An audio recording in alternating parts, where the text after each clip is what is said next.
It's time to replace my water filter. So this is my first time buying this brand and I'm hoping that it works all right. Let's try it out.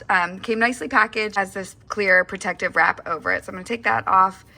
Go ahead and take this old filter out, turn it left and pull it down.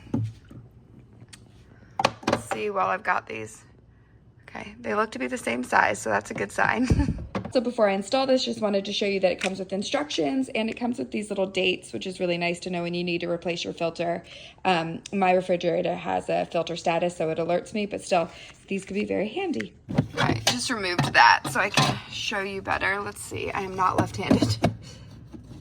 All right, push that up, turn to the left, up, and it fits. All right, let me see what the next step is. All right, just popped that back in. This shows you how to do it in the bottom filter or the top one like I just showed you. And then next step is to run water from the dispenser for 2 gallons or approximately 5 minutes to clear the system. Okay, and that sound is normal. That happens every time I change my filter.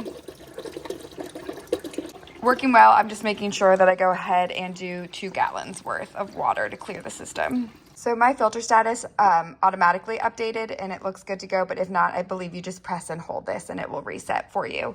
Overall, I definitely recommend this one so far. It was easy to install, everything's working great. Hope that's helpful.